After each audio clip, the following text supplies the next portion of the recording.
Target in Hampton, Virginia. Question to the family here, and your name? John. John and? Teresa. Teresa. Okay, the question is respect. Is it earned or given? Could you give us a little bit of information? What do you think? I think it's both, actually. Yes, it's both. You have to earn respect by proving that you deserve to be respected. Okay, do you think the children today, or high school students today, do they find that it's hard to respect, their parents, or maybe respect one another in school? And what's your opinion on that? Well, it's been a few years since we've done the high school thing, but I think the older people are getting, the harder and harder it is for the kids, it seems, to be respecting the elders. Okay. It doesn't seem like that's something that's maybe not necessarily taught at home anymore. All right, so when you were coming up, was that something that was instilled in you, respect to elders? Oh yeah, Yes, definitely. Very much so. What do you think about kids calling their parents by their first name and their teachers by their first name and things like that? I don't agree with it.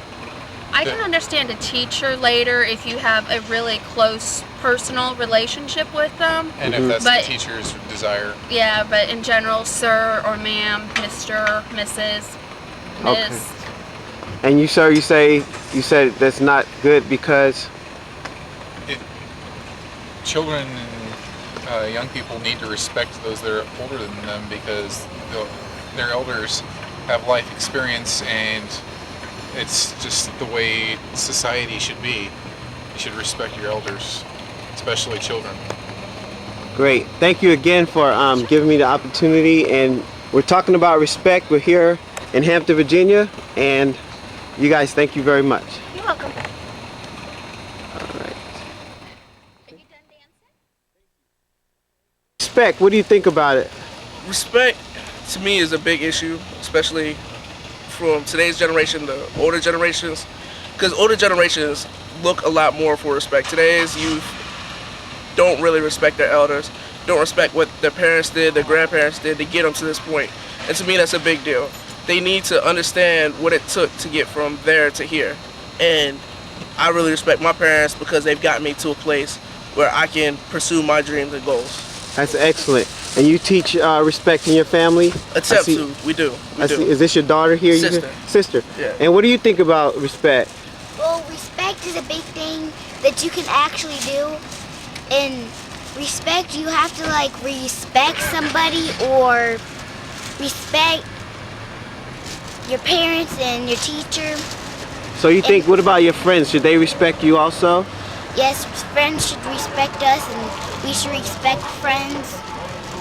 Okay, well, this is their birthday. You have a happy birthday, okay? Okay, thank you. And you guys, thank you very much. Again, my name is Dwayne Ross. I'm from the Virginia School, and this is on respect. All right, thank you. All right, thank you very much. If you don't mind, I'll just put your first and your name. You can just say your name and then tell me, what do you think about respect? Is it earned or is something that's given? Go ahead. I believe, let me get over here. Yeah, okay. I believe respect is both earned and given in return. If you respect someone, in return, it should be given back to you. In different situations, I think it's earned, but I guess, maybe I'm not. A lot of people, they think that, if respect is earned or given, but, today they don't say sir and ma'am. What do you think about that? I think it's disrespectful. I'm from the old school, and I believe that people that's older, if a younger person is addressing a person that's older or of some type of authority, they should say yes ma'am, no ma'am, out of respect, which is earned. So in return, that's earned. Well, I appreciate your time. Some of the teachers, they think that, well, they need to respect me first, but do you think the teacher should just respect them just as much? It should be reciprocal? I think it should be, yeah. They should both ways, mutual things? Yes. All right. Well, thank you so much. I appreciate your time, all right? And you enjoy your day. All right. Thank you. All right. How you doing, ma'am? I'm in the parking lot just asking people about the word respect. Could you just share what you think about respect for high school students? Tell them, what they think they should be doing in reference to respect their elders, respect one another, respecting the earth, things like that. Anything, yeah, any word that you want to give about respect and what they should do or not do, or what you think about it. Is it earned or given? Oh. Respect for yourself is earned. You have to earn it. You have to show that you deserve respect. So self-respect is something that, Self-respect is important. okay. And how is one way that people can show self-respect to themselves? Oh, taking good care of themselves. Okay. All right, well, thank you so much. You're welcome. All right. All right, and I'm here with Jerry Hooker. Jerry Hooker. And what do you think, sir, about respect? Is it something given or earned, or? Well, I think respect is something earned that you work hard for every day to earn people's respect. In return, you get respect back.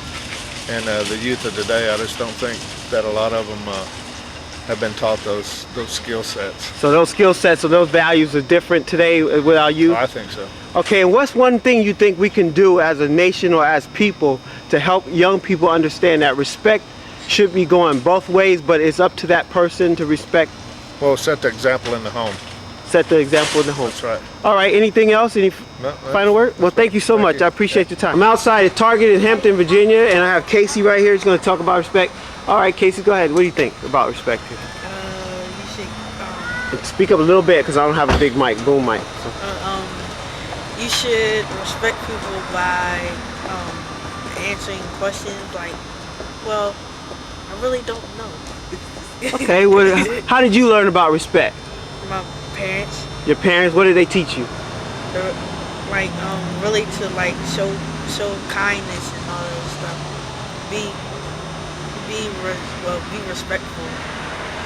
Can't really put that in the definition. All right, if you had one thing to say to all the young people maybe listening to this, what would you say about respecting their teachers and the teachers respecting them?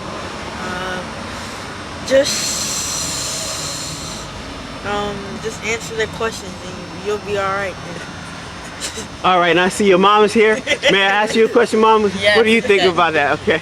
I think respect should be given, not earned. You should respect your elders. You should respect people's property, respect your own well-being. As long as you respect people, people will respect you back. That's the problem right now. Today, kids do not know respect. If you take them to church, they will learn a little something about respect and be in a household where the parents themselves, the husband and the wife, respect one another as well.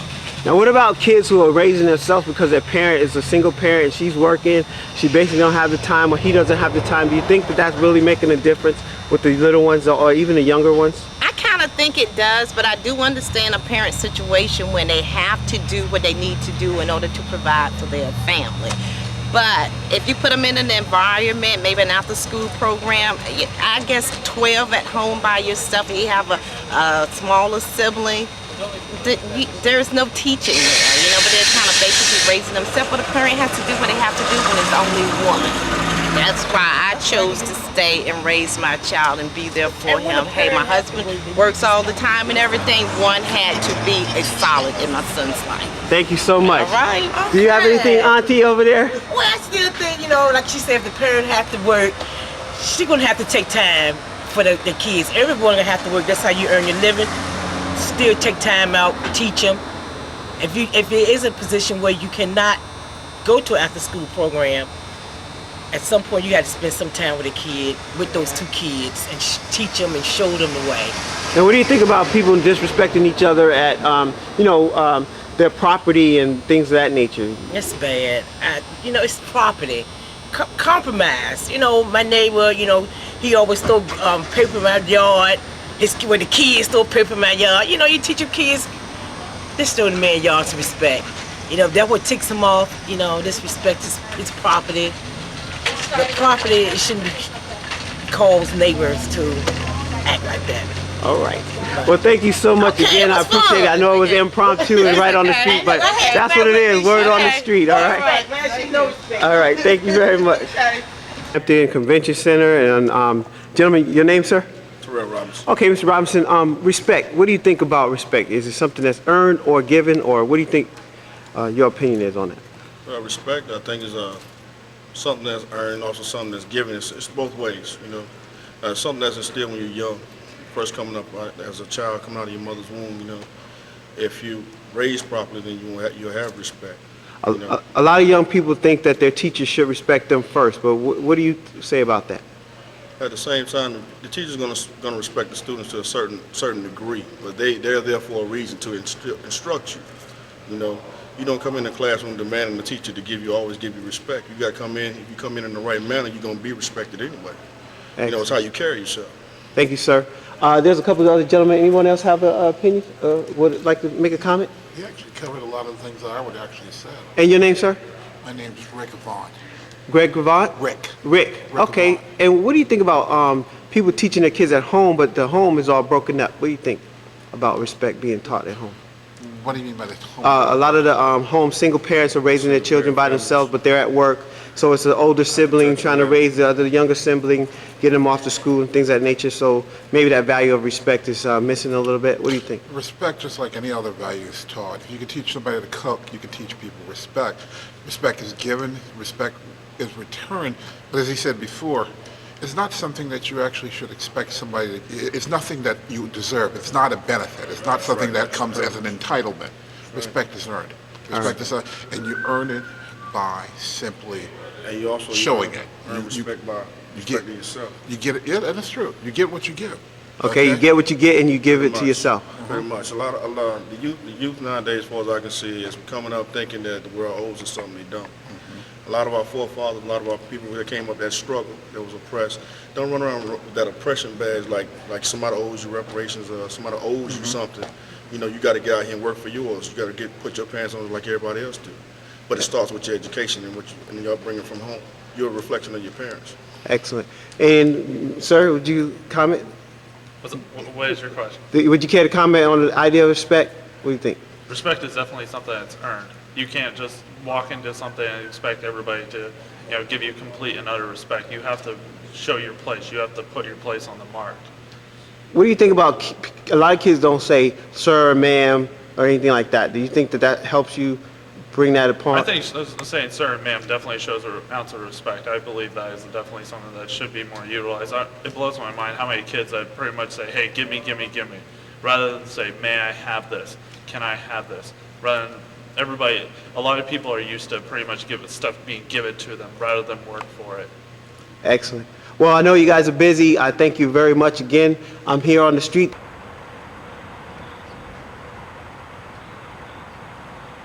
I'm still here at the convention center, and I have your name, ma'am? Brenda Royce. Okay, Brenda, what do you think about respect? Well, I think that if you want to have respect, you need to give respect, and I think that that is a full circle for just about anybody. If you want to be respected and earn respect, you've got to have respect for other people as well as for yourself. What do you think about young people today saying that, well, some older person should respect them first? Is that something that you think that... In my day, you gave respect to your elders regardless of what they thought of you. Okay. And you earned their respect. And what about parents now allowing their kids to call them by their first name, or teachers allowing them to call them by their first name? Not my kid. Yeah, okay. So thank you again. I appreciate it. You have any last words about that? I just think that if, once again, it's respect is earned, it's not given. Okay. Thank you so much, and you have a great time and enjoy your business meeting. Thank you. All right.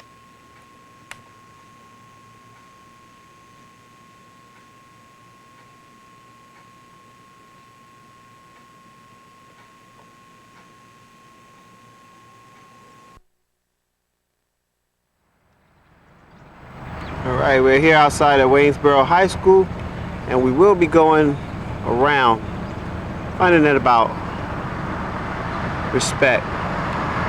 Waynesboro, here we come. Let's take a look.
Aniah.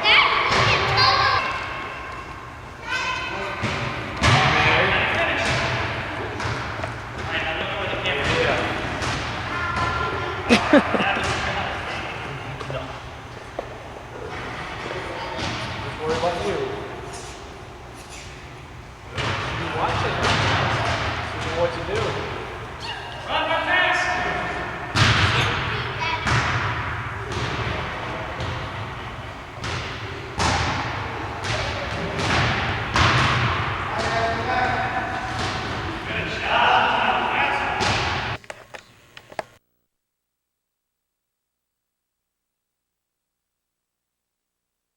Natural things for a long time, you know. And when I found this is like the limo, the Rolls Royce of everything, you know, because this has everything in it. You know, the hardest people to convince though is our family. Yeah, well, you know, Like my daughter was supposed to come with me today, she copped out and didn't come. I think you want them to buy something. They don't realize, like my cousin, I've been talking to her for just about a year. And it wasn't until she had an eye operation, her husband had a hip replacement and got the gout, that she decided, she said, I didn't know that. They want you to try. You to our Health and Wellness Forum today, and also congratulate you on taking the opportunity to learn more about how you can live a better quality of life. I mean, everybody wants to be healthy, wealthy, and wise, and this is definitely the first step. You've taken a great step by doing this and coming out to hear more about products and information that can change your life and the life of your family, and also your life and the family to come, because you have this information to share.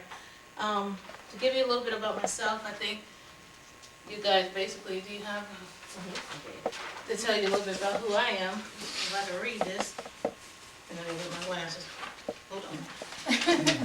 Sorry. It says, allow me to introduce myself. My name is Nora Smith. I'm the founder and president of Healthy Alternatives. One reason that I chose Healthy Alternatives, first of all, because people want to be healthy, and we want to teach you how to do something other than what your doctors are telling you to do, something that could complement what your doctor is telling you to do, or possibly even eliminate what medications and different things you are that will help the body, because the body was designed to heal its own self. Okay. I conduct educational workshops and seminars and coaching for both private and public organizations. So if you guys, would need me to come out and speak to your organizations or anything, I'll be glad to do that. I do paid as well as free seminars and workshops. I travel throughout the United States and Canada and have not decided to go abroad yet. Okay. I am a certified health minister under the direction of Reuben Jordan. Does anybody know who Reuben Jordan is? I just saw him the other day. Okay. On TV. He's the author of The Maker's Diet. Yeah. Have you heard of that? Yeah. Okay, so I'm certified under him. I'm a former writer and editor of the Health and Wellness section of United Soul magazine. That's a Hampton Road, Virginia magazine. If you haven't seen that, I may have a copy around here. I can show you that. And my goal is to provide you with information that will equip you enough to start making informed decisions and life changes that will allow you to enjoy and complete and quality life. And that's what we want. It's my privilege today to introduce someone that has become first an acquaintance to me and now has become a friend, Dr. Ernie Panza. I already told Dr. Panza I was going to cop out a little bit and let him tell you about him and who he is and where he comes from, because I think that he can do it a lot better than I can. Dr. Ernie, and I say from a personal standpoint, has been very inspirational and also instrumental in helping us to share the knowledge and the word of health and wellness. He is a person that extends himself fully for anyone. He goes out and goes many places. He's traveled very far to come here and help us. And before he got here, he was in North Carolina helping another partner. So I think you guys are going to enjoy him. You're going to laugh a little. You're going to get a chance to do some sampling. And also we can take a little test to kind of find out where your body is as far as pH, because he will be teaching on some very important things. So all of that said, I'd like to introduce Dr. Ernie Panza. So Hi, well, I'm glad to be here. I hope you are too. Our little time that we had sharing when you first got here was a lot of fun, but let me just tell you just a little bit about myself, and then that way you'll know something about me. It's nothing very great, but sometimes you want to know who's speaking to you. First of all, I'm originally from, as most of us in this area are, from up north. I was born and raised in Pittsburgh. I went to chiropractic college. A couple of things about myself that perhaps we'll talk about later. Of course, one of my claims to fame is that when I graduated from high school, I was illiterate. I could not read whatsoever. I was expelled from high school more times than anybody in my high school. And the reason for that is when you can't read, it's very embarrassing when you're called upon.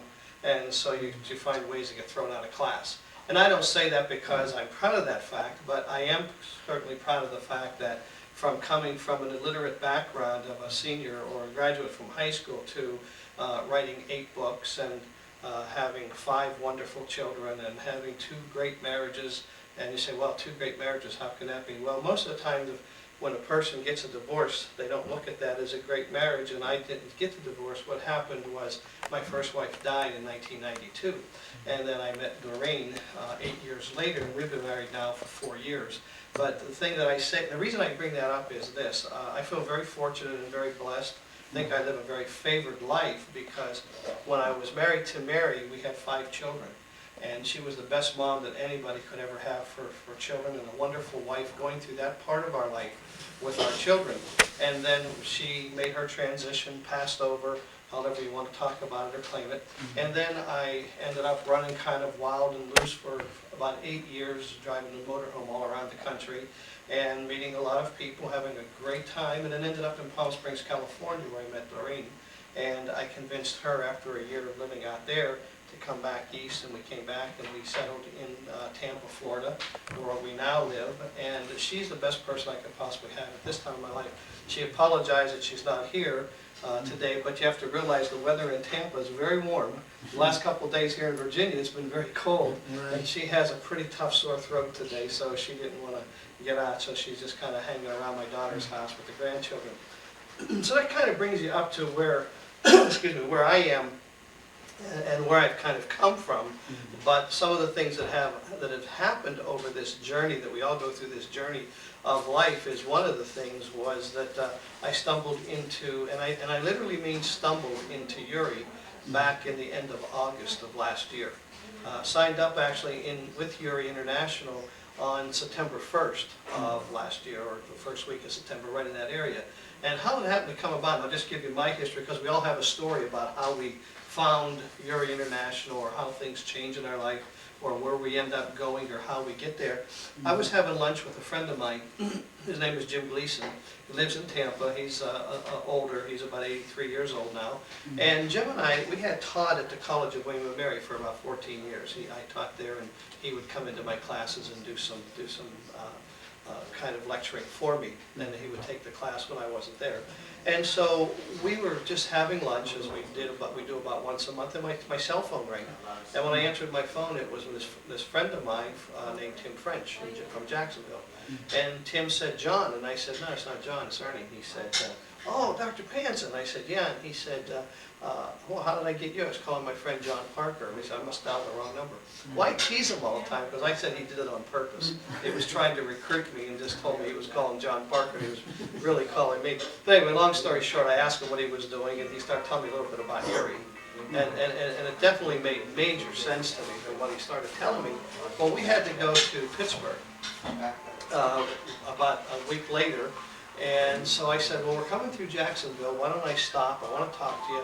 I'd like to pick up some products." Well, 2 of the products that I picked up, Nora took, and they're over on the desk, but or on the table rather, because she's mixing up some samples. One was the Complete Food, which happens to have 55 fruits and vegetables in it. And the other was the Beyond Berry, which has 15 different berries in it. And then the other one was this product here called Vegetine.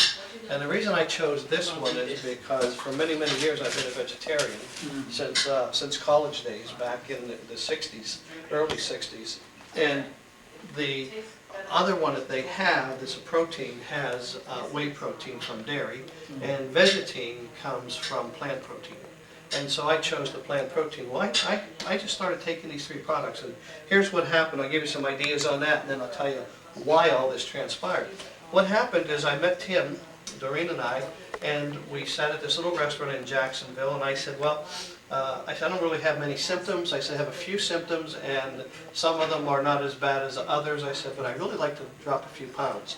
And I said, and besides that, I have slight high blood pressure, and I'm having some spasm in my calf from I fractured a knee 8 years ago in a bad accident, and so that was bothering me. And I said, I really don't think I have any other problems that I need taken care of. So he said, why don't you take these 3 products? And I said, fine. So what I did is the following day we were leaving from Jacksonville and driving to Pittsburgh. So I just picked up a bottle of water at like 7-Eleven and drank a mouthful out of it, and then I added those 3 products in it together, not knowing how much to add, not caring how much I should add, not knowing what it was going to taste like, and I just shook it up. And as I drove to Pittsburgh, Doreen and I, we took about 2 days to get up there, and as we drove to Pittsburgh, I just kept drinking this drink.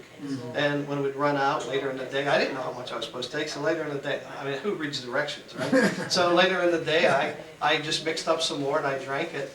And by the time we got to Pittsburgh, I noticed a couple things. One was I wasn't eating any junk food, and I wasn't drinking any soda. Now, I have to tell you, when I used to drive before Yuri products, I would all the time stop and have one of those big gulps or a can of soda or something sitting beside me, and I would drink that. And then I would always snack on stuff. And I told people, you know, if I was a truck driver, I'd probably weigh 350 pounds because I'd always eat something to stay awake. And all of a sudden I realized I wasn't doing it. I would eat bread before I'd eat dessert. And I remember not even touching any of the bread, homemade bread that my mother had made. And in her dinner, I ate much less than I had. And we were there for about a week. And so we started driving back, and I was doing the 3 products the whole time. Now, I will tell you one thing, that if you're driving and you're doing the products, you have to be really careful, because the urge hits you immediately that you have to urinate. And I mean, and it doesn't wait. I mean, I remember driving into gas stations and hopping out of the car and running in, because it's something, it kind of like just flushes through you. But when we got back, I realized I lost weight. My pants were all loose. And so I got on the scale for the first time, and I looked, and here within the first 4 weeks that I was on the product, less than 4 weeks, I had dropped like 16 pounds. And then I checked later on, and what it was over a period of 8 weeks, I dropped about 30 pounds. But then all of a sudden I realized that, I remember a gentleman telling me one time, took my blood pressure for something and said my blood pressure was a little high. So I just had my blood pressure checked. Blood pressure was normal. And then I started realizing I didn't have any cramps in my legs anymore, in my calf. And then the neat thing was that Doreen, my wife, said, you know what? Your sleep apnea disappeared. Well, I didn't even remember or think about having sleep apnea, where you wake up trying to catch your breath. Well, that disappeared. But what really made her most happy was that my snoring stopped. You know, so all these things that I didn't even realize that was going on all started to change. So now the question is, that comes to mind perhaps with you, is like, why did they change? You know, well, it's really interesting why they changed. And they changed for one simple reason, and that's this thing called pH. And this is probably the most overlooked situation in our body today. When I was in college back in the early 60s, I remember at chiropractic college we talked a little bit about pH and biochemistry and physiology. And I don't remember a whole lot about it. And the sad part about it is now that I have about 8 different books on pH at home. And I have Dr. Young's book, The pH Miracle. I have a book called Alkali or Die. I have another one on the fight over pH. I have about 6 or 8 different books on pH that I have read, that I am studying, so I can learn about it. When I had the opportunity to learn it in college, and of course a lot of times when you have the opportunity when you're young, you don't take it. And so, and that kind of comes even to where we are today, perhaps with these products, or with this business, because you have the opportunity to get healthy with the products and to earn some extra money, or a lot of money if you want, with Uri. And a lot of times we don't take the opportunity. Like, for example, my daughter was supposed to come with me today, and she found all these excuses why not to be here. And she says, Dad, I don't like that stuff. I don't like the way it tastes. I don't like the way it smells. And I said, Lisa, you went to college. You know all about pH. You know all about body balance. And you feed your children, my grandchildren, is junk food, but it's convenient. So what I want to spend probably the majority of the time talking about today is a lot about pH, a little about the product, and then a little bit about life-changing styles. And so to kind of get started with, I thought I would just kind of skim over this very quickly and let you kind of guess on something here. But it says that in 2001, the World Health Organization did a program and a study on the top 30 advanced countries in the world, are where we are listed. Each one listed of the top 30 are listed in health for the top 30 countries. And would anybody like to take a guess of where you think the United States might be? At the bottom. About 24. We're 28. We're 28. And Belgium. no, that's what I was going to tell you. Who wants to guess on who's first? Europe. Sweden. Japan, Switzerland, and then it goes on through some countries that, Australia, Sweden, Iceland, Italy, Greece. But we are number 28. And so when I do the conference call, and I brought this along, these cards along, and each one of you can have one. I do a conference call for the company on Sunday nights at 9 o'clock. And you can dial in any night on this same number and listen at 8 o'clock or at 9 o'clock almost every night of the week except Friday and Saturday. There's calls in the evening. Saturdays there's a call at 1 o'clock that Michael does. Michael Anderson is the new marketing director and vice president of marketing with Uri. And then I do the one on 9 o'clock Sunday night. But what I always talk about on the call, on the Sunday night call, is this, that if you look at our country, for example, you're going to find that about 63% of the population is overweight.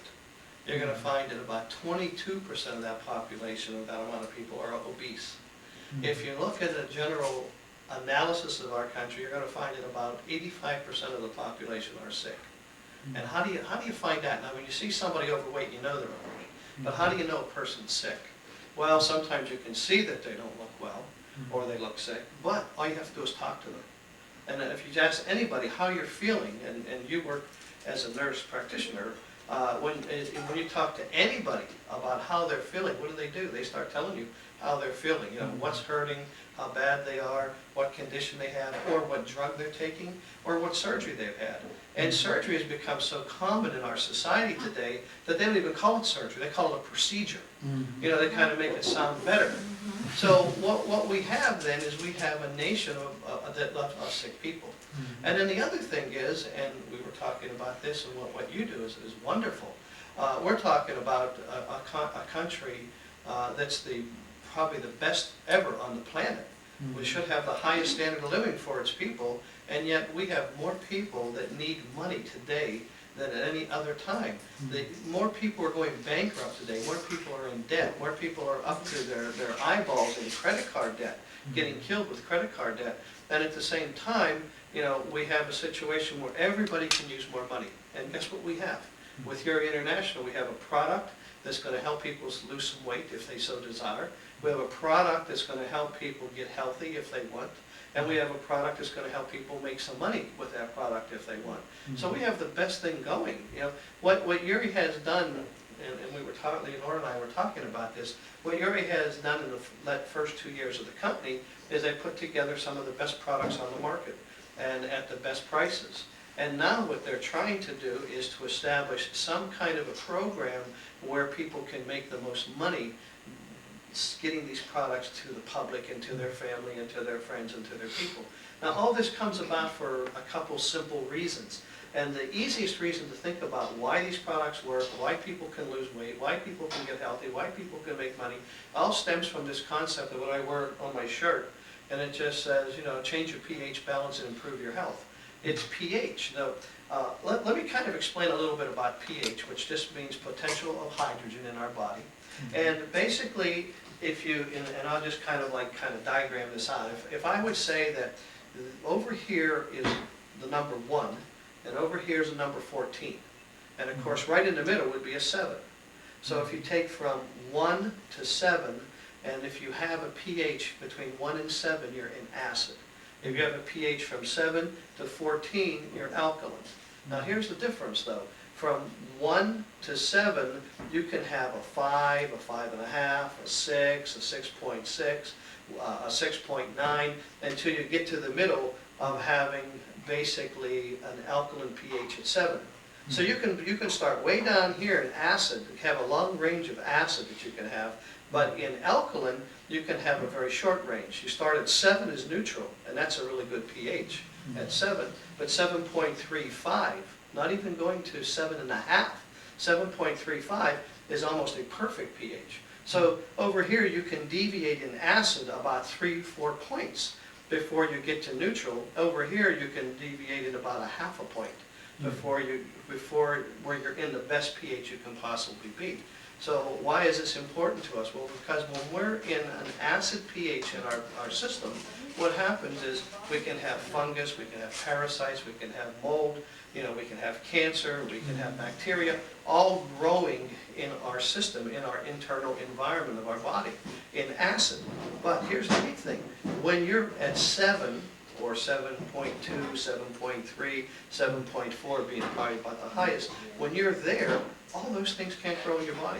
In other words, you can't have cancer growing, you can't have parasites growing, you can't have mold, and you can't have fungus. You can't have those things growing in your system when you're at an alkaline pH. So what does Uri products do? Very simply, they change the pH balance of your body. They change the internal environment of your body, causing your body to function the way it was created to function, healthy. We weren't created to go and have parts of our body cut out. We weren't created to take all kind of damaging pills and medication. We were created to be healthy. What this does is because we don't live in a healthy environment. We drink air or we breathe air that's polluted. We drink water that's polluted. We eat food with no nutritional value, hardly at all in it. We eat food that the enzymes are destroyed because of the heat or the way it's produced, or the way the length of time from when it's production to when it gets to us or to the store or whatever. So we have all these problems going on with our health, and so why is the pH not where it should be? Because of all that. And what does Uri offer? Uri offers a basis of having a pH balance that is going to be normal for our body. Greg Sumner puts it real well on his CD that he made, and talks about when he talks about the complete food, if we lived in a climate that climate automatically, let's say here, for example, because we have a variation in climate here. Let's say here in Newport News, Virginia, the climate all of a sudden gets 40 degrees colder every day, and the wind starts blowing every day at about 35 miles an hour.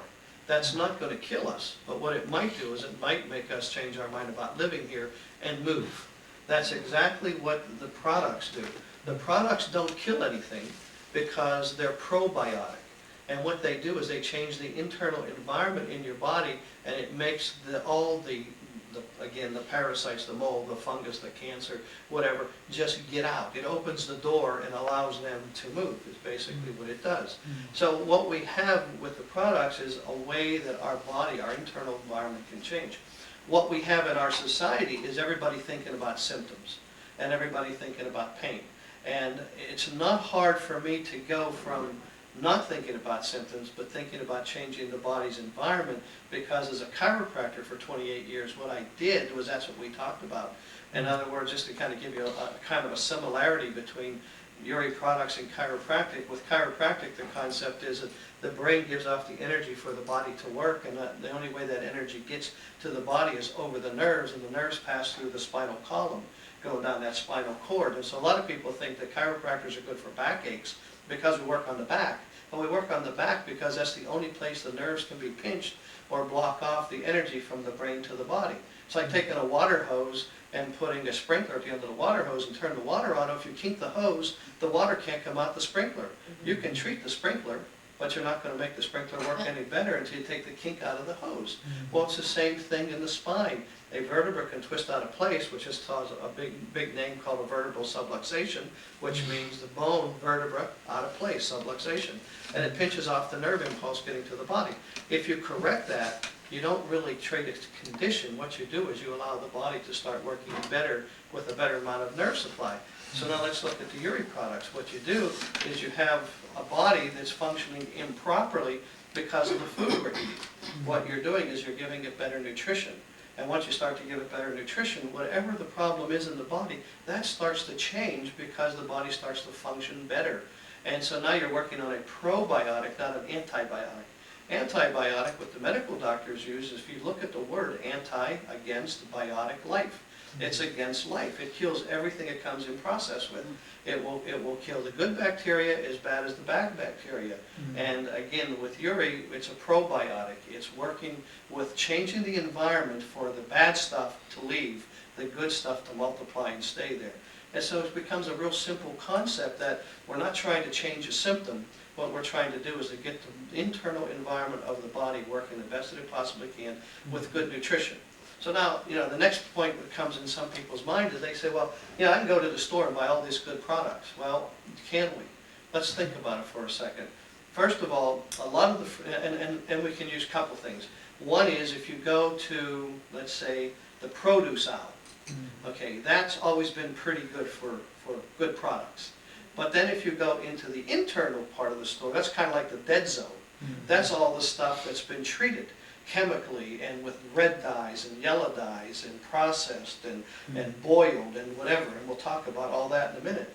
But now when we go back to the, so we know that's pretty bad for us. But now if we go back to the produce aisle and we say, well, that's all pretty good stuff. It's fruit and vegetables. But how good is it? Most of our fruits and vegetables today are coming from foreign country. They're coming from a lot of South American countries and Mexico. Mexico can still use DDT, even though they tell us we can't use it in this country, but they're using strong chemicals on the stuff coming out of Mexico. Now, the other thing is, how far away is Mexico? So when do they have to pick it? They have to pick it, and then they have to ship it.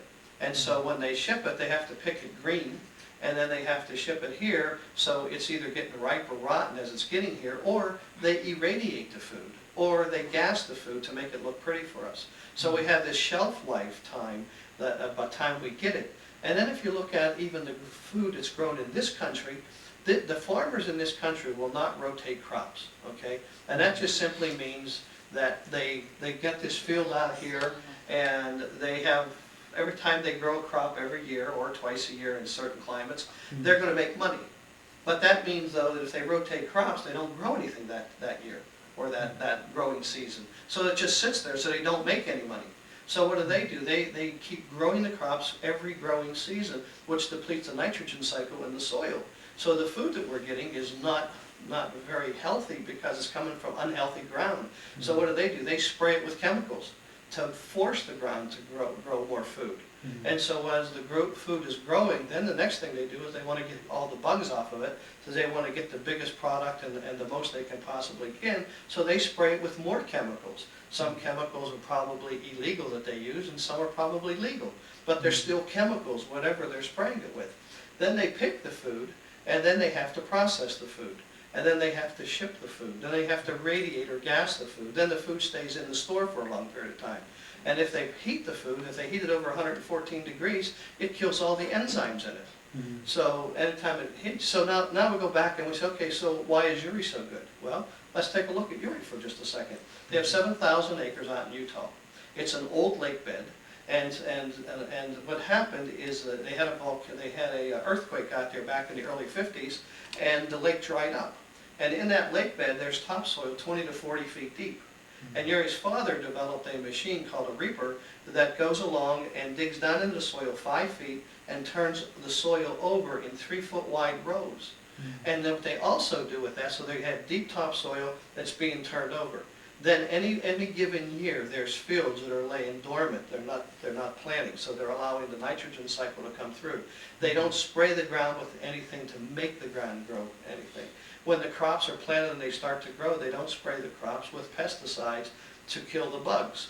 they allow it to come up natural. When they harvest the crop, between the day that they harvest and the time that it's put into these containers right here, it takes less than 5 hours from the time of harvest. And here's what they do. They harvest it and they wash it. And they wash it with the natural soaps. And then they juice it. But they also use a specific juicer. And I was surprised when I talked to Yuri on the phone and I asked him about this, about his juicing process. And the juicing process, if you go over to Walmart, right down the street here, or Kmart, or any store, you can buy a juicer for about $59, $99, maybe even $39. But what you get is you get a centrifugal force juicer that spins around when you put your stuff into it. And what it does is it splits the enzymes. Any juicer like that, your juice will only last 20 minutes and the enzymes are dead.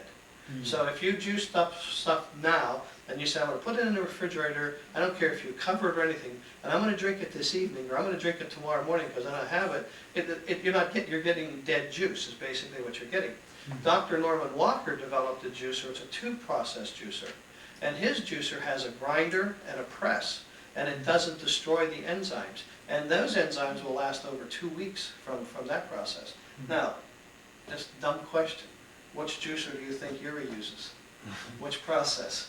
He uses the Walker process. He grinds it, huge grinders, huge presses, and they grind it, and then they press it. And then as soon as that's done, they have 110-foot dryers, and they drop the juice through the dryer, and in a matter of a few seconds, the water is sucked out, and the juice turns into powder. And then that powder is put into these light, tight containers, and that's what we buy, and that's what we sell, and that's what's shipped. So this whole process, first of all, is less than 5 hours. The juicing process is a two-part juicing process. The drying process is only known to Yuri. There's nobody in Yuri's company that knows the whole part of the drying process.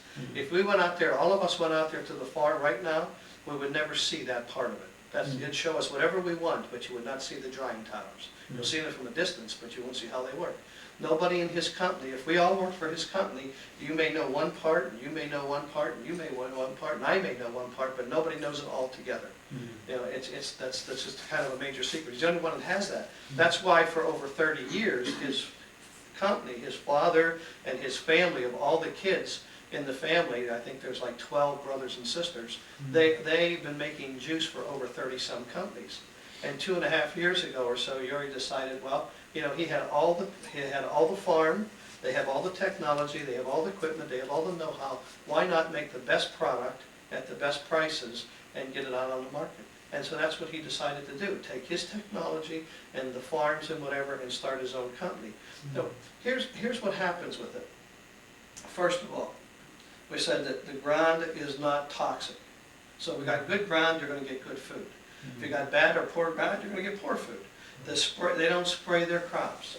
They use the juicer that is going to juice it with the Norwalk process, with the grinder and the press. They're going to put it into a juice automatic, or suck out the water rather, and put it into a powder immediately within a few seconds. But here's the other important thing.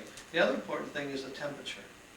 Heat destroys, as we said before, if it goes over 114 degrees, heat will destroy enzymes. So they keep it at less than 88 degrees. So now the enzymes are destroyed in that whole process. So the process is now that you have powder that's been made rapidly with no heat, or very, very little heat. So nothing has been destroyed. Now, somebody might say, you know, I can still go to the grocery store and I can buy my vegetables and I can juice them and I can drink that. But the problem with that is that what are you buying? You're not sure of the vegetables that you're buying, and you're not sure where they came from, and then you have the work to juice them, and then you have to then drink it right away. So with Yuri, it's like all the work has been taken out. He's done all the juicing, and as Gay has said, he has done most of the chewing for you. All you got to do is drink it. When you take the powder and you mix it with water, it comes back to life. So the whole process of what we have with this company is a way to get healthy and really stay healthy. And it's also a way then to make some extra money. Now, you know, we can kind of get into this concept of saying, okay, how much money can you make? Well, how hard do you want to work? It's kind of like, let's back up one step. I can say to you, it's really important that you change your pH balance, okay? And I think we all would agree with that. Now, there's two ways of changing your pH balance. There's the hard way, and there's the easy way. Which one would you like to do? The hard way would be to buy Dr. Young's book, pH Miracle, or buy Alkalize or Die, and read that book and say, okay, I'm going to change my diet, I'm going to change recipes, I'm going to only eat this amount of food, only on this time, this day, processed this way. And you can do it the hard way, and it'll work. You know, eventually, it might take longer. Or you can do it the easy way. You can buy the stuff already juiced for you, and then dried, and put in a powder, and mix it in water and drink it. So, you know, it's like how hard do you want to do? The easy way, the hard way. A lot of people just want to do stuff the hard way, but we really have an easy way. So it kind of goes to the same thing about earning money. You know, can you make a lot of money? Yeah, people can make a lot of money. Will you make a lot of money? I don't know. That depends on you. Here's what we have. We know we have four things, okay? First, we have a company, and that company is very international, with people in the company that have high integrity, that want to make sure that the products are good, and they want to make sure that the people that are in the company are getting the best results they can get with the products, with the financial plan. And that's why they're going through such a problem or a situation right now, trying to get a good marketing plan that's going to benefit everybody. It's going to benefit the company, it's going to benefit the little person who comes in, or new person, that they can start making money right away, and it's going to benefit the person who's been in the company for a while, that they can make a lot of money. So the first thing that we have is we have a company that's looking out for us. Okay. The next thing that we have fantastic products. The products, we know that they're all good because everybody that takes them says, wow, they're the best I've ever taken. And they're at a price that's very affordable. And then the last thing that we have, the third thing rather that we have, is a marketing plan where they're trying to put it together that everybody can make money. So we have those three things pretty much in place. What's the fourth thing? The fourth thing's us. It just depends on how much we want to do, how hard we want to work, how long we want to work, what we want to do with it. I mean, it's kind of like that old statement that says, you know, there was an old commercial that says, you can pay me now or pay me later. Well, you know, it's the same concept here. You know, you can work hard now and go easy later, or you can work hard all the time at something that's a dead-end job. You know, it's kind of like up to us. It's strictly up to us. You know, we have the ability to do, to be, to have whatever we want to. It's just if we're going to do it, and if we're going to work at it, and if we're going to do what is necessary to do. So where we are today with this company is what I feel like when I talk on the conference call, I bring this up all the time. I think we're like the tip of the iceberg. Now, in the iceberg, you see about less than maybe 5 to 10% of the iceberg, and the major part of the iceberg is under the water. Well, we're the tip of the iceberg right now. You know, the products have been on the market now and being produced for over 2 years.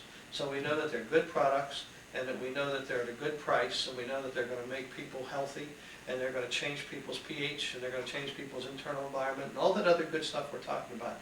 And now, so we know all that about the product. Now, what they're putting together with Michael Anderson, the new marketing director, they're putting together the compensation plan.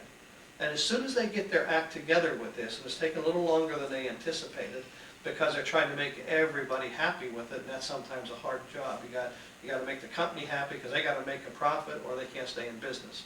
They got to make the person who's new, like most of us, just coming into the company, maybe less than a year in the company, they got to set something up that we can make some money right away and say, wow, this thing does work, so we stay with it. And they got to make the guys like some of the heavy hitters who have been in for a while, they got to make sure that they're happy because they have a lot of people under them, and so they have to make sure that everything's going. But where we are right now is we're right at the tip, because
under you, and that's a pyramid. And I said, okay, well, tell me about the federal government. Who's on top? Okay, tell me about Microsoft. Who's on top? Nobody can. Now, here's the difference. This isn't a pyramid, because in a real pyramid, that's a pyramid. Let's say Microsoft. Let's use Microsoft, for example. That's a pyramid. Bill Gates is on top. Everybody else is under Bill Gates. Nobody can pass Bill Gates up. Nobody can make more money than Bill Gates. But anyone in here can pass Nora up if you really want to and work hard enough. She brings you in. She's, let's say, the top of this group. But if you...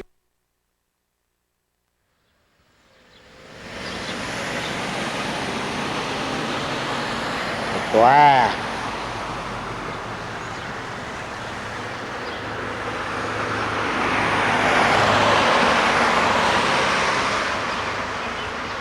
This is the hookup for Miss Judy Pritchett that Jesus Christ himself has created. God is good all the time, all the time. God is good. Check out her 3 vehicles. Well, actually, I purchased one of them from her, which made it easier. She got her little SUV and her car, and they're the front door. Let's go to the front door and take a look inside. Come on with me. Welcome to my beautiful home. Come on in, let me show you around. Come on, come on. The living room. Stick around. Going into the kitchen. Come on, cameraman. Okay, I'm trying to get a good angle here for all your situation here. The light on? No, no light. Here's the kitchen. Nice pantry. All you gotta do is say hey.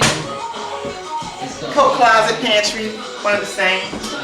Refrigerator, brand new, was blessed. Not one penny that I put in my pocket was blessed. The oven.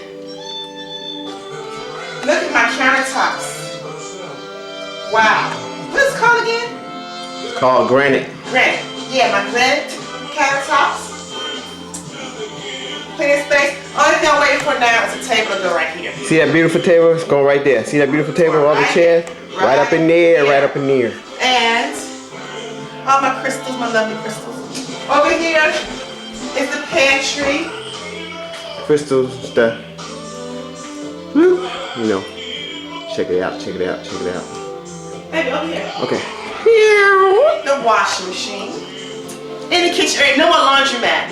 No more going to laundry unless I decide to go to the laundromat. Washing machine. Gonna have a shelf up in there and all that.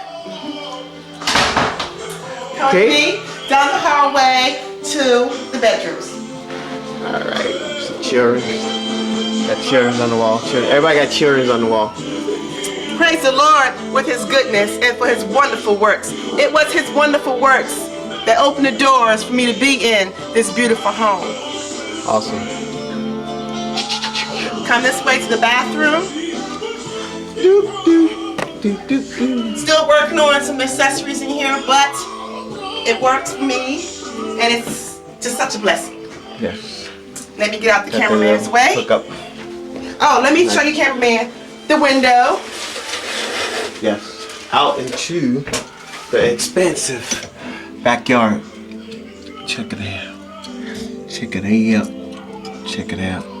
Right there gonna be fences and all kind of good stuff and barbecue pits and things of that nature. That's out the window. Okay. Let's go to the other side.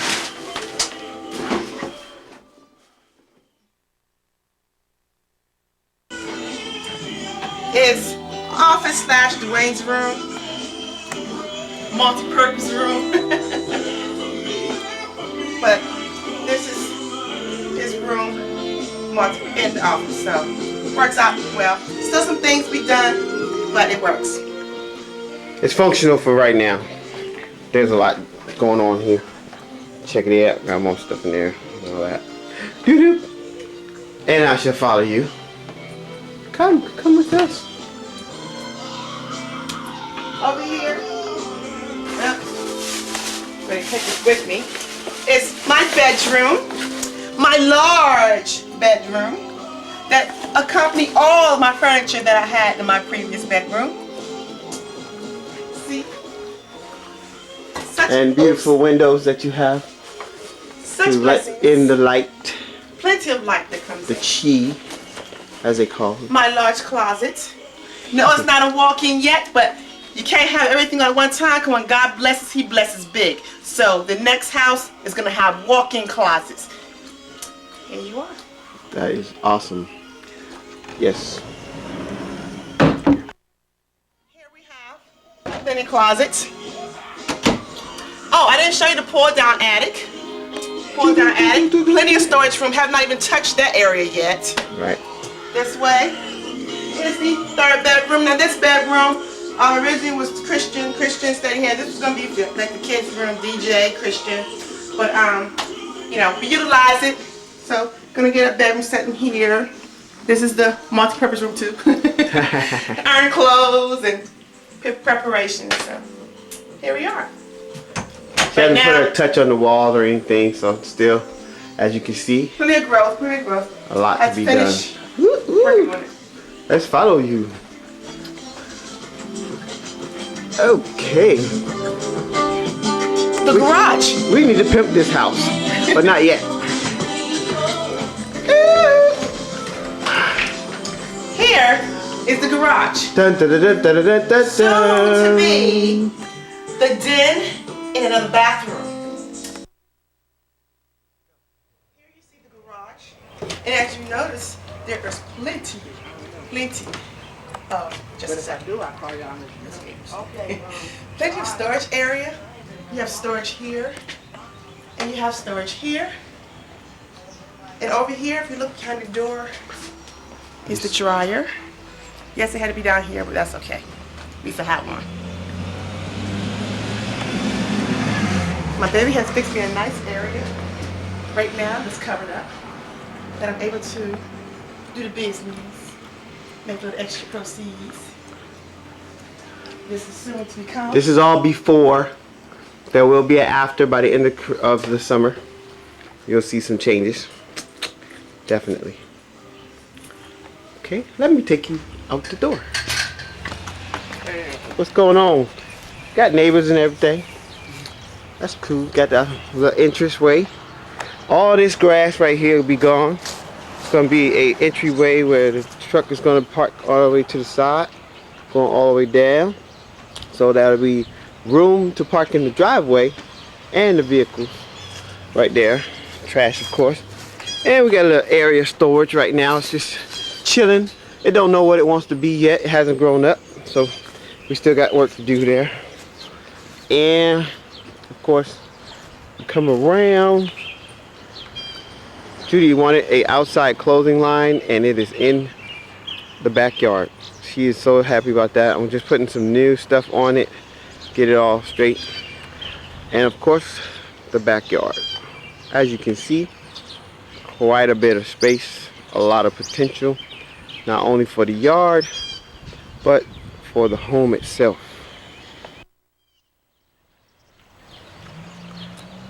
It's nice and quiet back here. Extra room. Not bad for a first-time buyer house.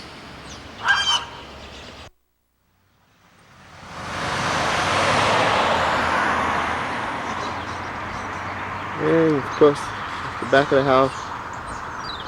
And that is Judy's home. Okay.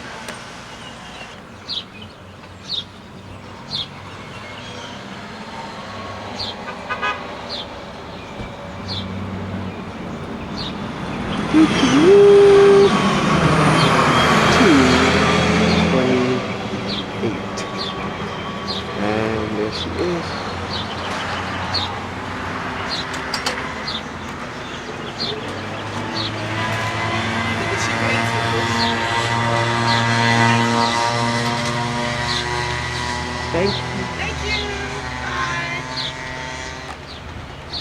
See ya.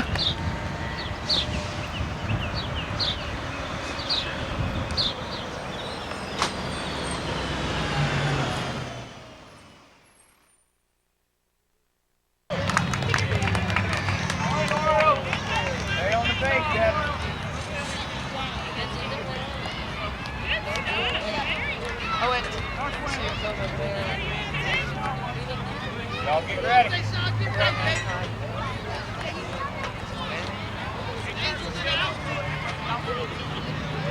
Let's go, Oreo!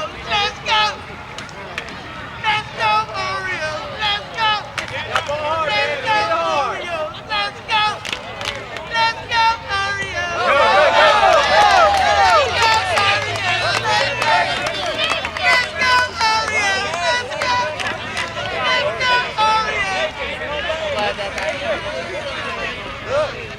Say that all over because I was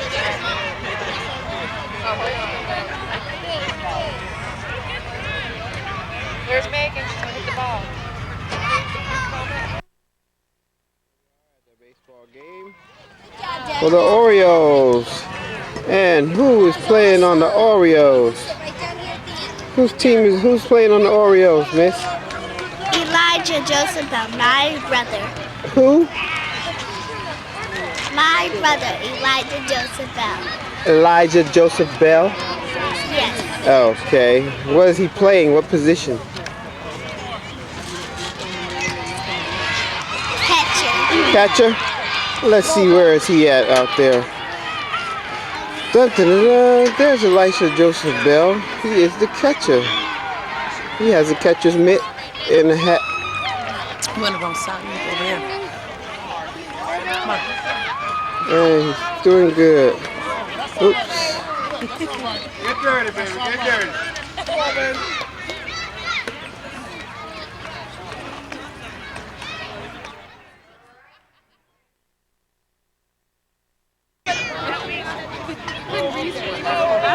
Yes, sir.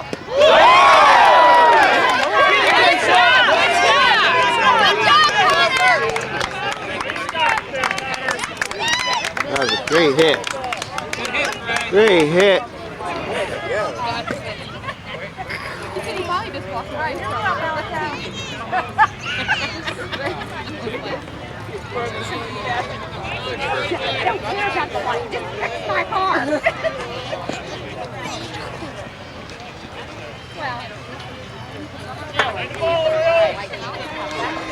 Elijah Joseph Bell is catcher. Orioles. They're looking good.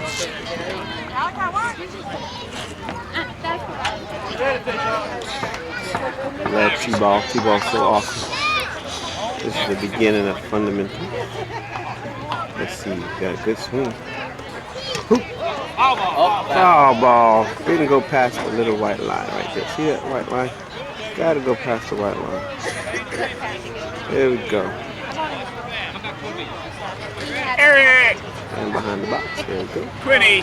Okay. Chopping wood. Chop, chop, chop. Whoop. Oh! And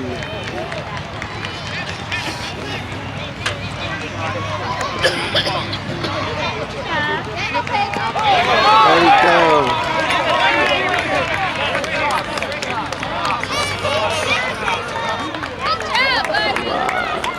And that is bases loaded, and they're ratcheting around the base.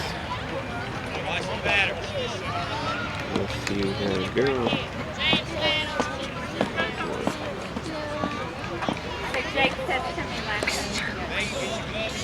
Nima, he goes.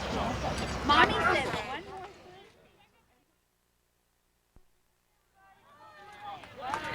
Oh yeah.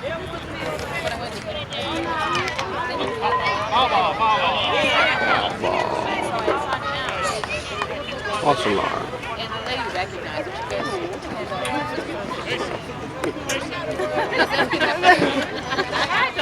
little bit of cushion. These handles are good for nothing.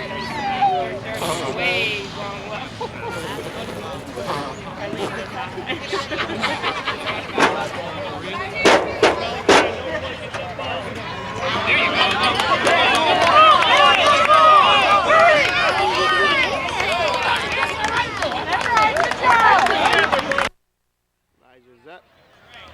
about to try his hand at the bat. Let's see how we do here.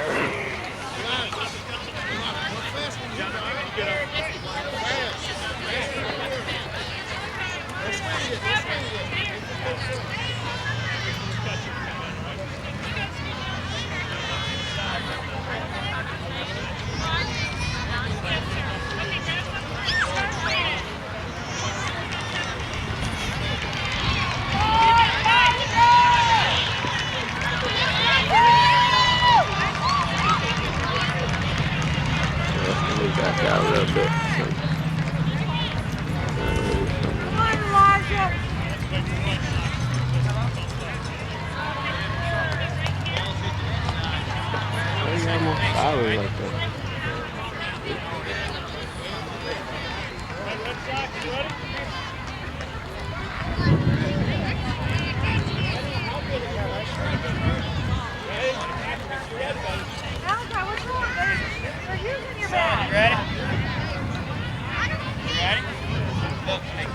Get the ball, you put that one foot on the bag, you hold your hand up like that with your glove, all right? So thumb to your glove.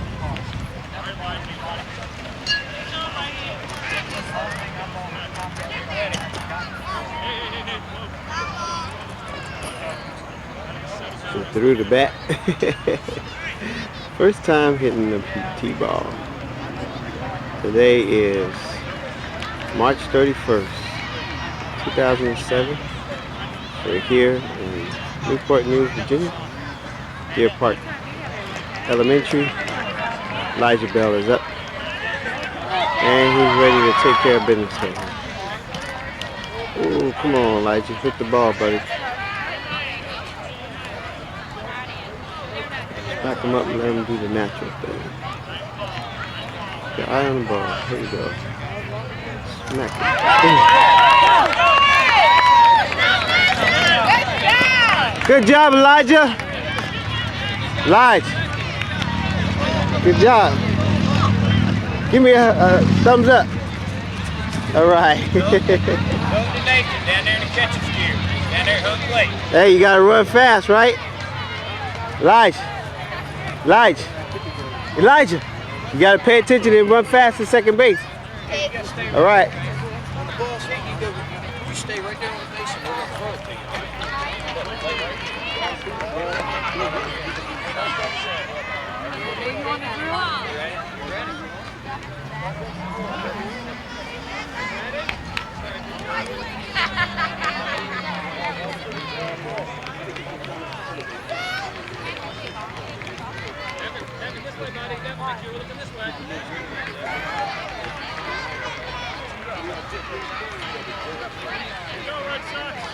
Come on, Malachi! Go, buddy! Turbo! No, stay on first. Sean, stay on first. Always go on first. If he gets by you, you go back to first. Throw it in. Woo, buddy!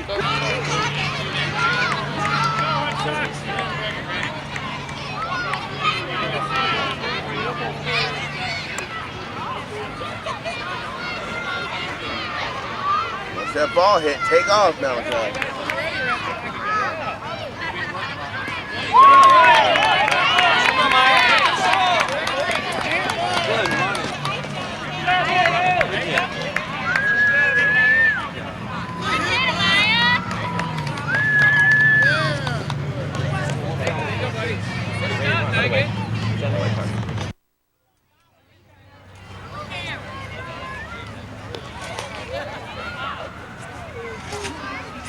Sean, you can come right here. The ball's hit, you play right here.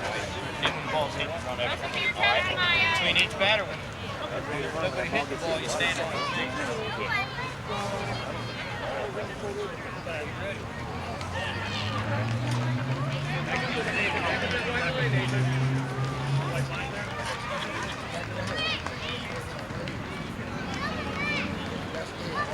Here we go, Red Sox!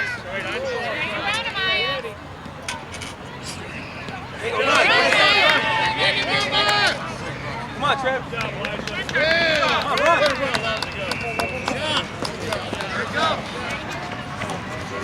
Everybody, get up. Hands up.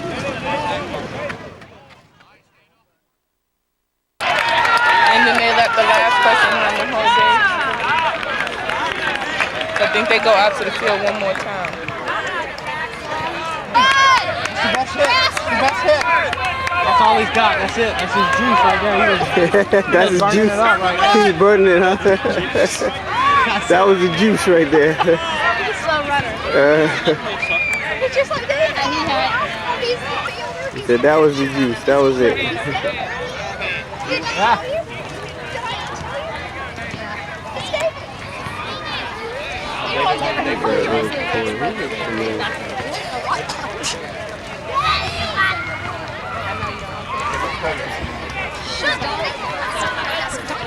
I mean, I've only seen him run for the cops one time. That's horrible. That is just horrible. Hey, who's the little boy on second base? That's a joke. I know, but that's a horrible joke. Don't he go to church? No, I don't think he goes there. He looks like that little boy. He looks familiar. Ooh, this little dude right here got a little. Ouch. He alright. He alright.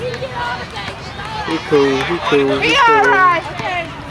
He just shot. Good job, Deshaun. Just barely hit him in the head. You're alright. He's tough. It's a 2,000. Done that road. Done that. Give me that dirt. I know. You're taking your hands into your toes and your fingers more than you are youngin'. Give me that. I'll wait for it.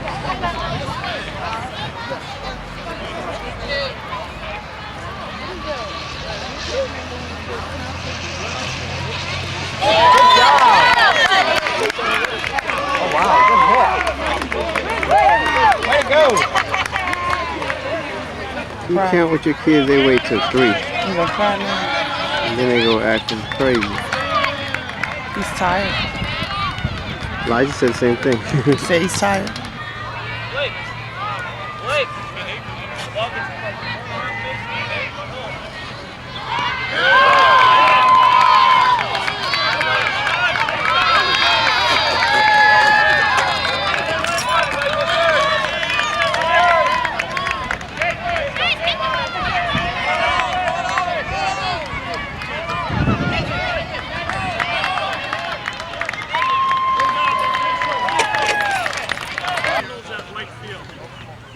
Boo Boo, how old are you?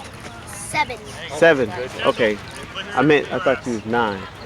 I don't know why I thought you was 9. He's making you older than you are. You know why?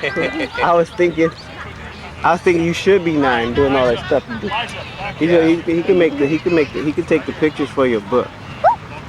So I'm gonna talk to him about that, okay? And that way we can get it done in a little while. Maybe by the end of summer. What do you think about that?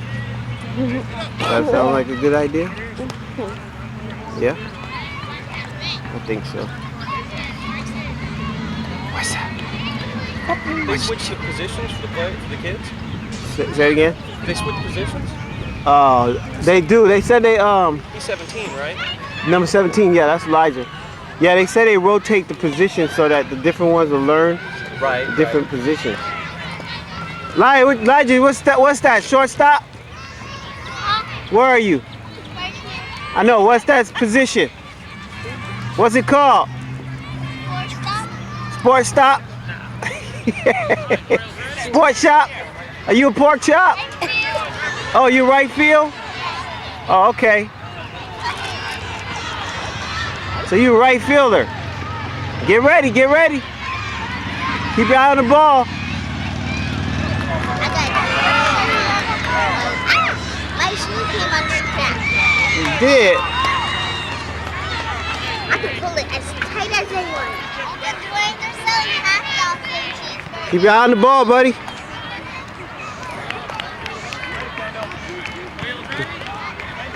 They're selling hot dogs, you said, Boop? What'd you say? They're selling drinks and hot dogs, peanut, cheeseburgers, and Skittles. Cheeseburgers. Burgers. Cheeseburgers? Burgers. Oh. So now your brother's not the catcher. Now he's what else? Good job, Elijah. You faded over to get ready. Yeah, nice one. Cool. Move back 9, baby. Because if the ball come over here, you can get hit. Come over here.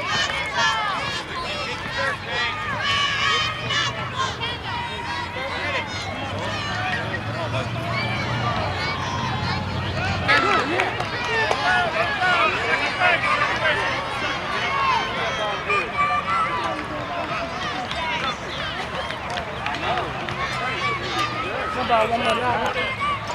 I think that was my only dollar. The rest of it was 5. Oh, that one more. That was 4.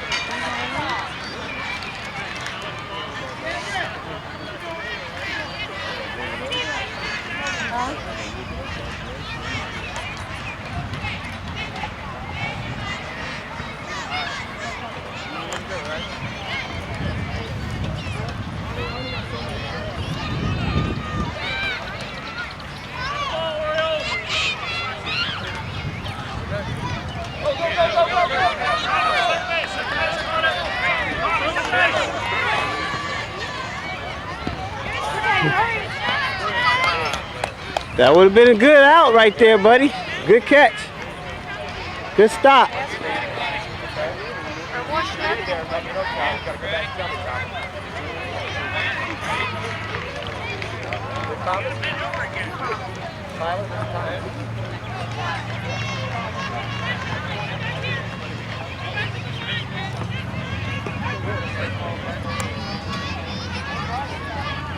I like this camera.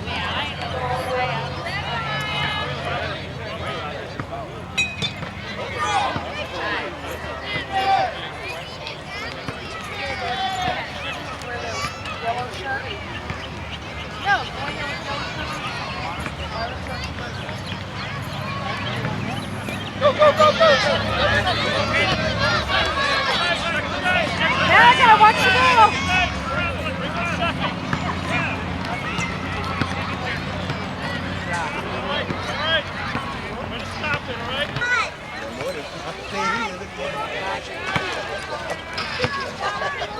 No, no.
Just one, baby. So I want these. Hey, just give me what you can give me. Got my photos. Thanks, man. What can I help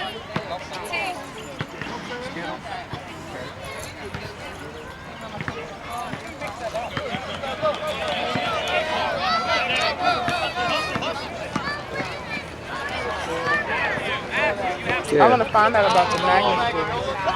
Because I've been hearing a lot of stuff about the magnet school. The lady that I met in the bookstore. My son goes to magnet school. Go, go, go, go! More education. But they go to school all day. Until 4 o'clock. Yeah. That's because the parents are gone all day too. So you don't have to worry about babysitting. Yeah, that's true. It's probably better. Not working everywhere you come. Yeah, he's gonna work on some pictures for Aniah's book. Oh, okay. and he just gave me free pictures of him, so I could check out his work. I told him I was an author and that, you know, I might need a new cover for my book, which I do. I want one with me on it now. Huh? Just a generic picture of people walking to work, going to work. The big time clock. You know.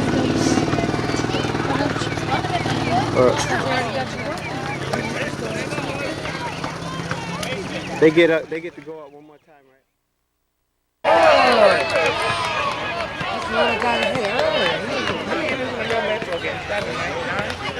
9. 7 is a 7-inch stretch. Get it, little guy. Get it. Throw it to the home.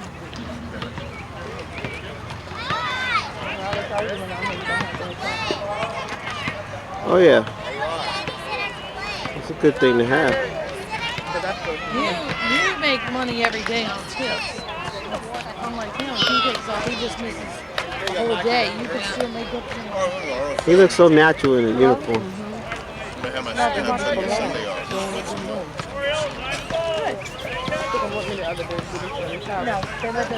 Go out. We got a big deck in the backyard. We should let him go out on the deck and he finds a stick. And he's on the deck with the stick like this. Lining up like that, it's showing with the golf thing. Pretending he's playing golf.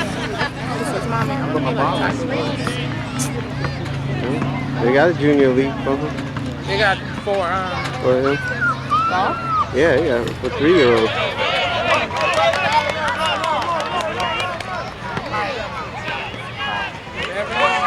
Good stop. Excellent. Saran, are y'all going? I had my fun. Hello. Oh.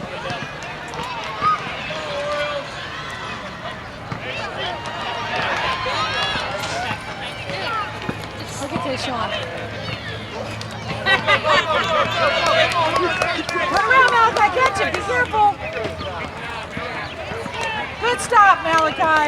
Good stop.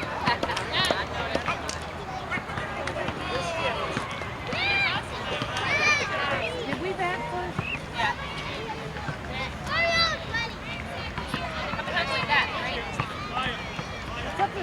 Sometimes.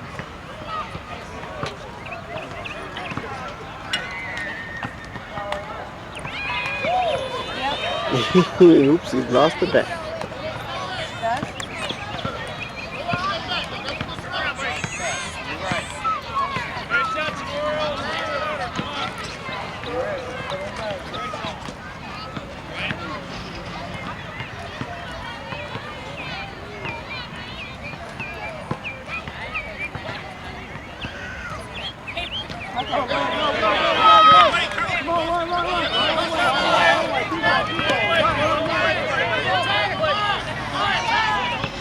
Maya, throw it out!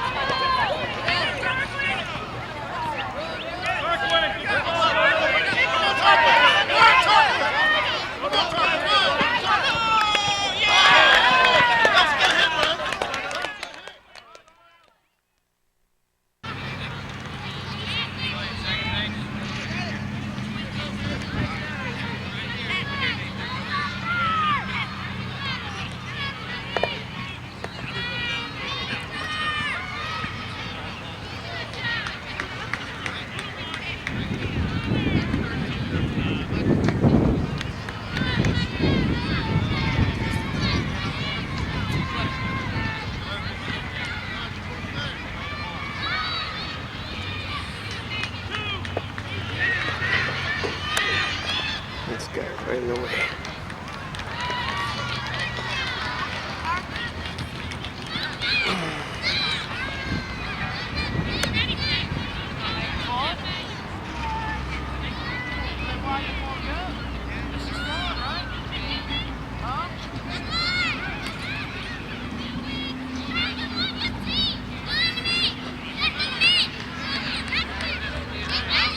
Okay, Elijah's last up. I mean, he's the first up, but this is the last time for his team. There we go.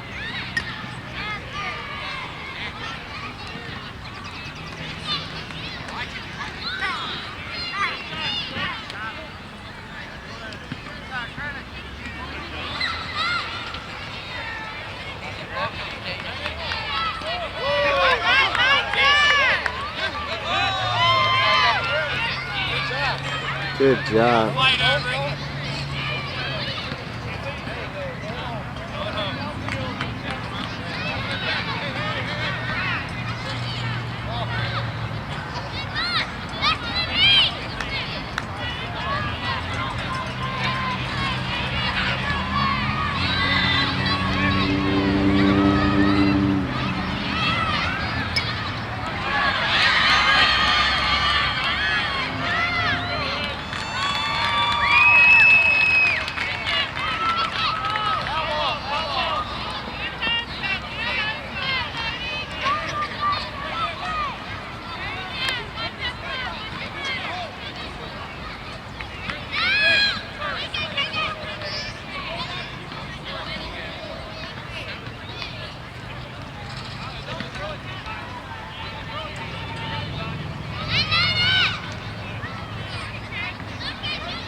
Dwayne, look. I found this quarter in the sand. See, remember I told you gave away? And it was going to come back to you? You gave away 7 cents? You gave away 7 cents and now you got 25 cents. See how that worked? You got more than what you had, huh? Double. Over double.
birthday is it? How old are you? How old are you? I can't hear that. 7.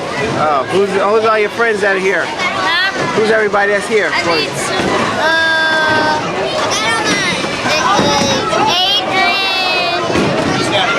Makai, Georgia, no, wait.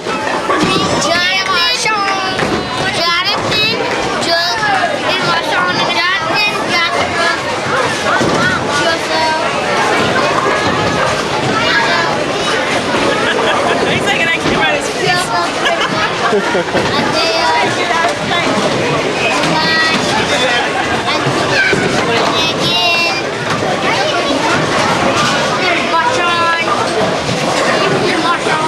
Georgia.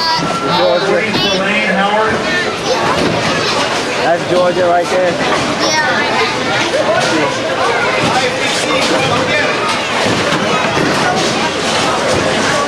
Joshua.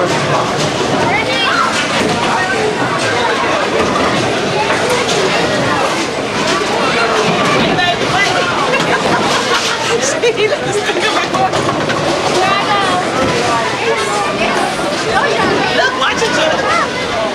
All right. That was better. See how they go? Next ready up. I know, that's it. Where is that going?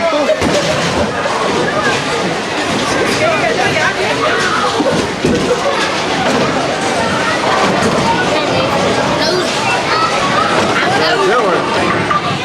Brittany, watch out!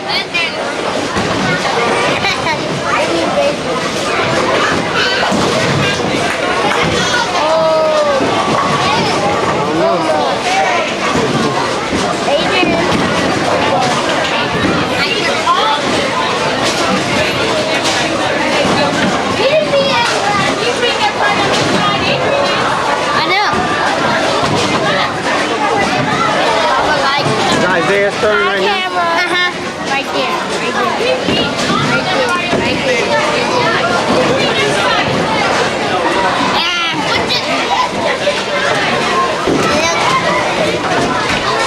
Johnny, go back by your dad. Go with your dad. 3500 club and lane 6.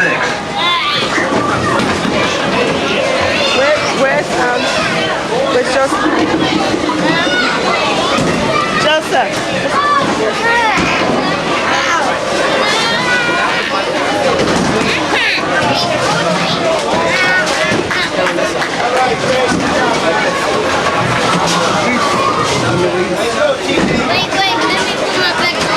Zoom in, zoom out. Turn top. Where? Wait. Where? Little black thing. Turn top.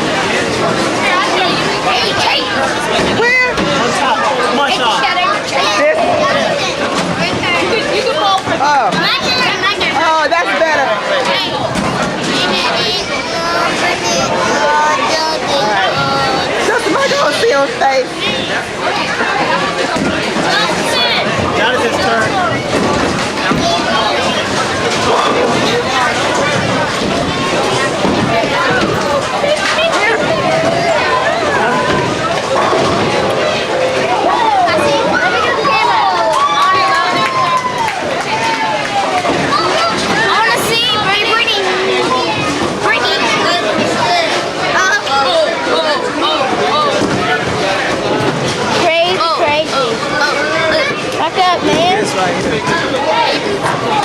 Watch what you're doing. That will make it go in and out.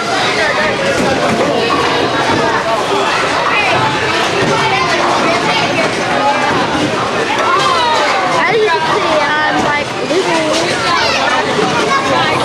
And you can see me. Voila! Voila!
What did you say? I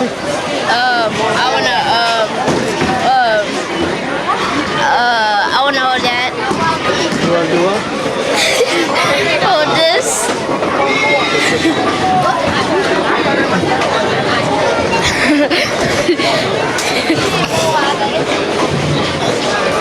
Look at those curly yellow switchies.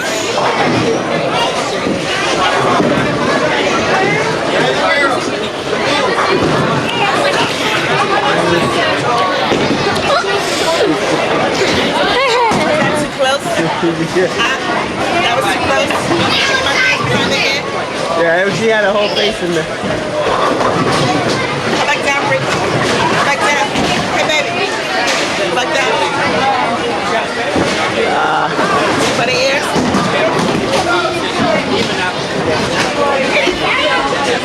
Marshawn Campbell.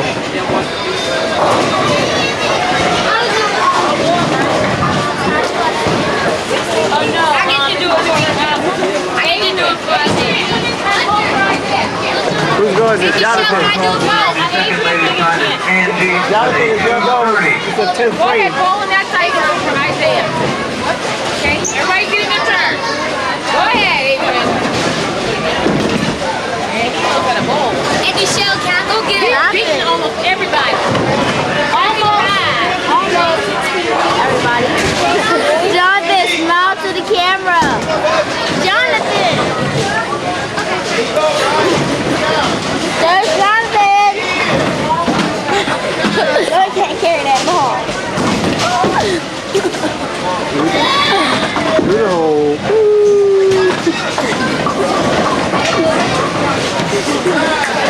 I'm melting.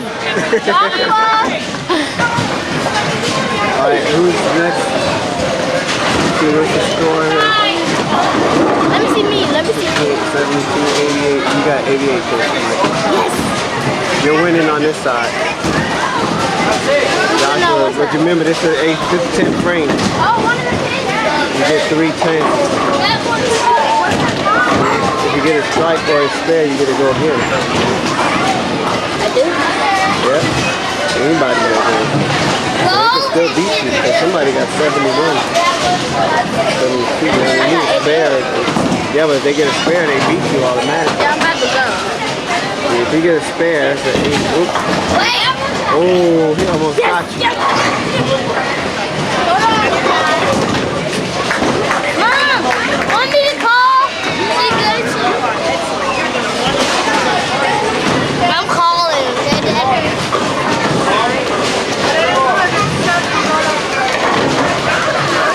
Almost the same exact thing.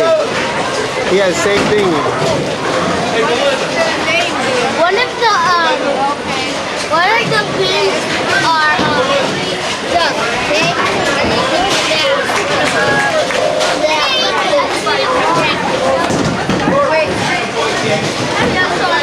Uh-oh, he might get it.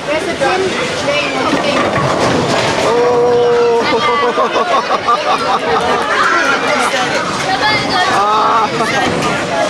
That was too close. That was close, Joseph Michael. You almost got that spare. You got that spare. That was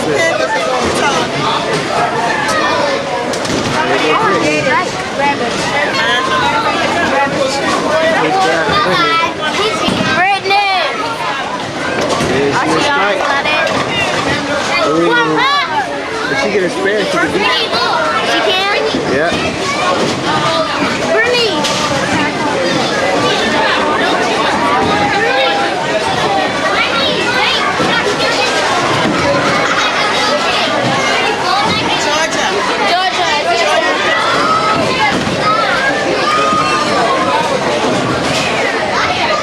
Could be it.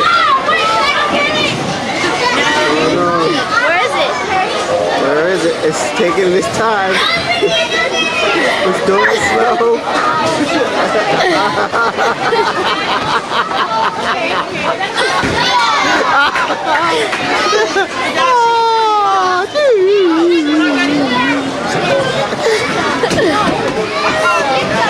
You were right there, Brittany. Oh well. was close. 81, 97. I got 97. Yeah. Yes, I got 97. He almost got 100. But look, he got an 86. He could beat you if you get a spare. Isaiah's on your Isaiah. You get a spare. Maybe some. No.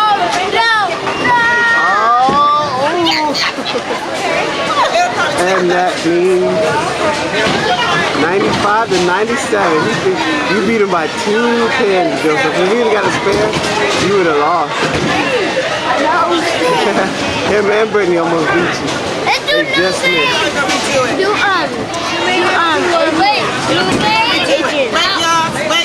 don't touch me. Wait, Adrian. I won. Did I win? You have to, Okay, now shut up. Okay. Wait, Adrian.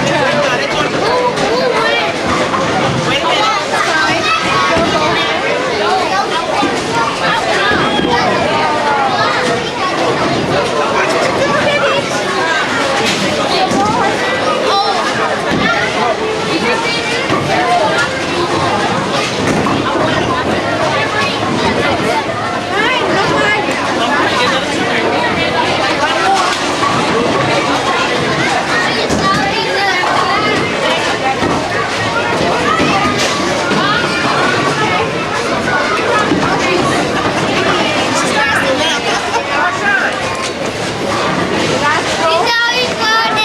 Yes?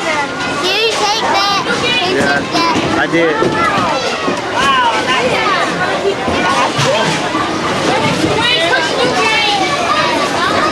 New game.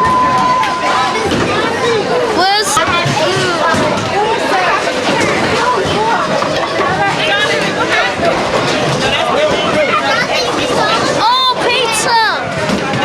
Pizza! Oh, I'm hungry.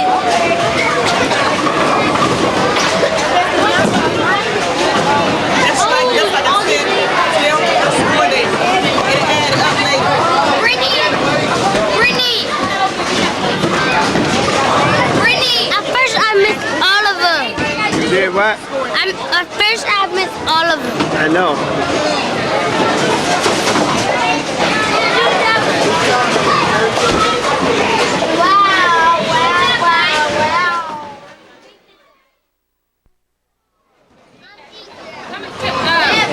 Joshua, where was your spot?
birthday to you. Happy birthday, dear Jonathan. Happy birthday to you. Hurry up. Yeah, I'm licking it. No, you're not.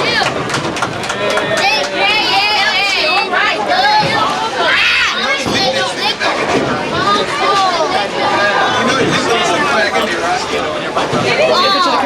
I'll put it right there. You didn't lick it, right? Yes, he did. No. Go ahead. Let me no. We're not car. Jonathan has the first piece. Monica, can you get the chocolate place up? Jonathan, can you just hide that part over there? No, don't cut it. Why don't you put his name? Yeah, put my name. No, that's Jonathan. That's Jonathan. This not right here. I would say no. Yeah. I want that whole piece.